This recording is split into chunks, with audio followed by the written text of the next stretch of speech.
ಜೈಲಿನಲ್ಲಿರುವ ದರ್ಶನ್ ನೋಡಲು ಪತ್ನಿ ವಿಜಯಲಕ್ಷ್ಮಿ ಪರಪ್ಪನ ಅಗ್ರಹಾರ ಬಳಿಗೆ ಬಂದಿದ್ದಾರೆ. ವಿಜಯಲಕ್ಷ್ಮಿ ಜೊತೆ ದರ್ಶನ್ ಸಹೋದರ ದಿನಕರ್ ತೂಗುದೀಪ್ ಕೂಡ ಜೈಲಿಗೆ ಬಂದಿದ್ರು. ದರ್ಶನ್ ಜೈಲು ಸೇರಿದ ಬಳಿಕ ವಿಜಯಲಕ್ಷ್ಮಿ 4ನೇ ಬಾರಿಗೆ ಜೈಲಿಗೆ ಆಗಮಿಸಿ ದರ್ಶನ್ ಆರೋಗ್ಯವನ್ನು ವಿಚಾರಿಸಿದ್ದಾರೆ. ಇನ್ನು ಪೊಲೀಸರ ತನಿಖೆ ಇನ್ನು ಪ್ರಗತಿಯಲ್ಲಿದೆ. ಈ ಹಂತದಲ್ಲಿ ಜಾಮೀನು ಅಸಾಧ್ಯ ಎಂಬ ವಿಚಾರವನ್ನ ದರ್ಶನ್ಗೆ ಮನವರಿಕೆ ಮಾಡಿದ್ದಾರೆ. ಜೈಲಲ್ಲಿರುವಂತಹ ಪವಿತ್ರ ಗೌಡಗೆ ಅನಾರೋಗ್ಯ ಹಿನ್ನೆಲೆಯಲ್ಲಿ ಕುಟುಂಬಸ್ಥರು ಪವಿತ್ರ ಗೌಡ ಭೇಟಿ ಮಾಡಿ ಆರೋಗ್ಯವನ್ನು ವಿಚಾರಿಸಿದ್ದಾರೆ. ಇದೇ ವೇಳೆ ಮಗಳಿಗೆ ಹಣ್ಣು ಬಟ್ಟೆ ಕೊಟ್ಟು ಪೋಷಕರು ಸಂತೈಸಿದ್ದಾರೆ. ಜೊತೆಗೆ ಪುತ್ರಿ ಪವಿತ್ರಾಗೆ ಆರೋಗ್ಯದ ಗಮನ ಕೊಡುವಂತೆ ಹೇಳಿದ್ದಾರೆ. ಇನ್ನು ಯೋಚನೆ ಮಾಡಿ ಆರೋಗ್ಯ ಹಾಳು ಮಾಡ್ಕೊಳ್ಬೇಡ, ಹಣೆ ಬರ ಏನು ಮಾಡೋಕ್ಕಾಗಲ್ಲ, ಧೈರ್ಯವಾಗಿರು, ಎಲ್ಲ ಸರಿಯಾಗುತ್ತೆ ಅಂತ ಪವಿತ್ರಾಗೆ ತಾಯಿ ಸಾಂತ್ವನ ಹೇಳಿದ್ದಾರೆ. ಈ ವೇಳೆ ಪವಿತ್ರ ಗೌಡ ತನ್ನ ಮಗಳನ್ನ ಚೆನ್ನಾಗಿ ನೋಡಿಕೊಳ್ಳುವಂತೆ ತಾಯಿಗೆ ಹೇಳಿದ್ದಾರೆ. ಇನ್ನು ಜೈಲಲ್ಲಿರುವಂತಹ ಪವಿತ್ರ ಆರೋಗ್ಯ ಹದಗೆಟ್ಟಿದ್ದು ಜೈಲಿನ ಆಸ್ಪತ್ರೆಯಲ್ಲಿ ಚಿಕಿತ್ಸೆಯನ್ನು ಪಡಿತಾ ಇದ್ದಾರೆ. ಚಾಮರಾಜನಗರ ಜಿಲ್ಲೆಯ ಕೊಳ್ಳೇಗಾಲ ತಾಲೂಕಿನ ಹೊಂಡರಬಾಳು ಸಮೀಪದ ಸಿದ್ದೇಶ್ವರ ಬೆಟ್ಟದ ತಪ್ಪಲಿನಲ್ಲಿ ಹುಲಿ ಕಾಣಿಸಿಕೊಂಡಿದೆ. ಬಂಡೆಯೊಂದರ ಮೇಲೆ ಹುಲಿ ಕುಳಿತು ವಿಶ್ರಮಿಸುತ್ತಿರುವಂತಹ ದೃಶ್ಯ ಸ್ಥಳೀಯರ ಮೊಬೈಲ್ನಲ್ಲಿ ಸೆರೆಯಾಗಿದೆ. ಬೆಟ್ಟದ ತಪ್ಪಲಿನಲ್ಲಿ ಹುಲಿ ಪ್ರತ್ಯಕ್ಷವಾಗಿರೋದ್ರಿಂದ ಕಾಡಂಚಿನ ಗ್ರಾಮಸ್ಥರು ಭಯಭೀತರಾಗಿದ್ದು ಹುಲಿ ಸೆರೆ ಹಿಡಿಯುವಂತೆ ಆಗ್ರಹಿಸಿದ್ದಾರೆ. ಚಾಮರಾಜನಗರದ ಬಂಡೀಪುರದಲ್ಲಿ ಪ್ರವಾಸಿಗರ ಕ್ಯಾಮೆರಾದಲ್ಲಿ ಚಿರತೆಯ ಅಪರೂಪದ ದೃಶ್ಯ ಸೆರೆಯಾಗಿದೆ. ಮಳೆ ಹಿನ್ನೆಲೆ ತನ್ನ ಮರಿಯನ್ನು ಸುರಕ್ಷಿತವಾಗಿ ಸ್ಥಳಕ್ಕೆ ಕೊಂಡೊಯ್ತಿರುವ ಚಿರತೆಯ ದೃಶ್ಯವನ್ನ ಬೆಂಗಳೂರಿನ ಅರವಿಂದ್ ಕಾರ್ತಿಕ್ ಎಂಬುವರು ಸೆರೆ ಹಿಡಿದಿದ್ದಾರೆ.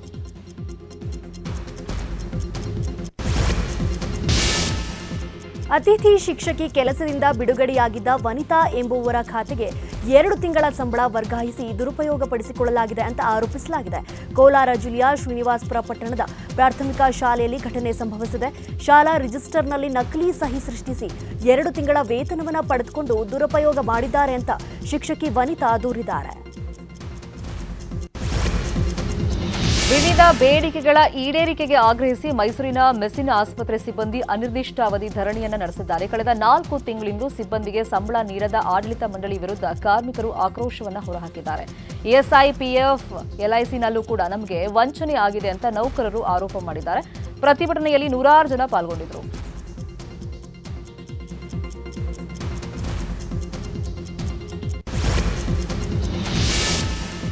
ಕೊಪ್ಪಳದ ಗಂಗಾವತಿಯಲ್ಲಿ ಅಕ್ರಮ ಮದ್ಯ ಮಾರಾಟ ಆಗ್ತಿದ್ರೆ ಕೆಲವು ಶಾಪ್ಗಳಲ್ಲಿ ಅಧಿಕ ಬೆಲೆಗೆ ಮದ್ಯ ಮಾರಾಟ ಮಾಡಲಾಗ್ತಿದೆ ಅಂತ ಆರೋಪಿಸಲಾಗಿದೆ.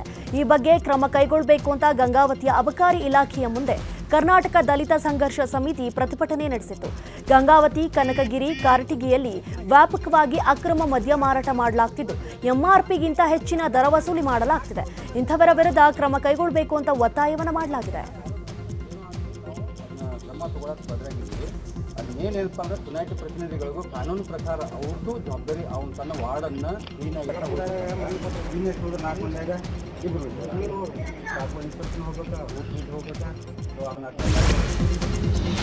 ಕರ್ನಾಟಕ ಶಾಲಾ ಪರೀಕ್ಷೆ ಮತ್ತು ಮೌಲ್ಯ ನಿರ್ಣಯ ಮಂಡಳಿ ನಡೆಸಿದ 2024ನೇ ಸಾಲಿನ ದ್ವಿತೀಯ ಪಿಯುಸಿ ಪರೀಕ್ಷೆ 3ರ ಫಲಿತಾಂಶ ಇವತ್ತು ಪ್ರಕಟಗೊಳ್ಳಲಿದೆ. ಇವತ್ತು ಮಧ್ಯಾಹ್ನ 3 ಗಂಟೆಗೆ ಅಧಿಕೃತ ವೆಬ್ಸೈಟ್ನಲ್ಲಿ ಫಲಿತಾಂಶ ಲಭ್ಯವಾಗಲಿದೆ ಅಂತ ಕರ್ನಾಟಕ ಶಾಲಾ ಪರೀಕ್ಷೆ ಮತ್ತು ಮೌಲ್ಯ ನಿರ್ಣಯ ಮಂಡಳಿ ಆದೇಶಿಸಿದ್ದು ಜೂನ್ 24ರಿಂದ ಜುಲೈ 5ರವರೆಗೆ ದ್ವಿತೀಯ ಪಿಯುಸಿ ಪರೀಕ್ಷೆ 3 ನಡೆಸಲಾಗಿತ್ತು.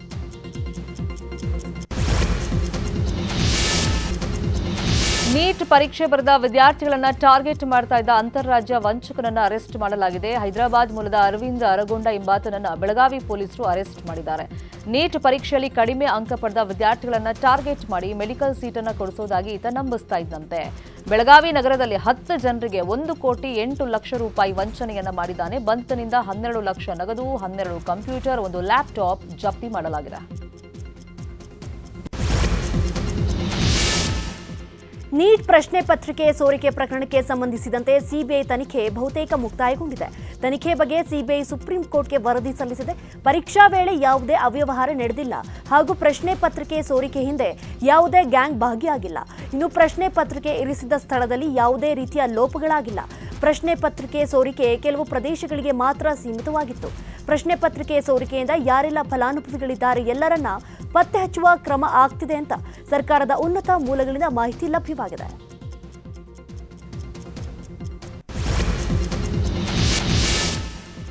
ಖ್ಯಾತ ಸಿನಿಮಾ ತಾರೆ ರಕುಲ್ ಪ್ರೀತ್ ಸಿಂಗ್ ಅವರ ಸಹೋದರ ಅಮನ್ ಪ್ರೀತ್ ಸಿಂಗ್ ಅವರನ್ನ ಸೈಬರಾಬಾದ್ ಪೊಲೀಸರು ಅರೆಸ್ಟ್ ಮಾಡಿದ್ದಾರೆ.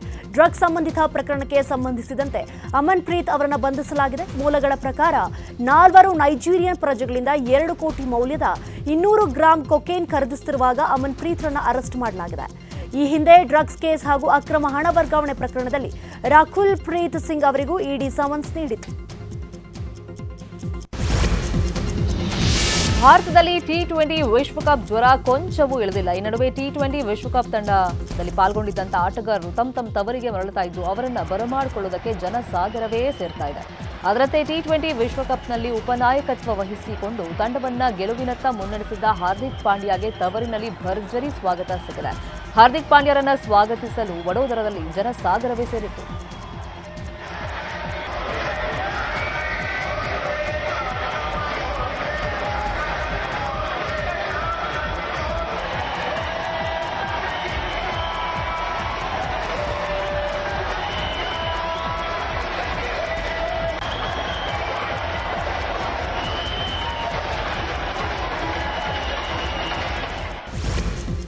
ಕನ್ನಡಿಗರ ಮೆಚ್ಚಿನ ನಿಮ್ಮ ನ್ಯೂಸ್ 18 ಕನ್ನಡ ಈಗ ವಾಟ್ಸ್ಆಪ್ನಲ್ಲಿಯೂ ಲಭ್ಯ.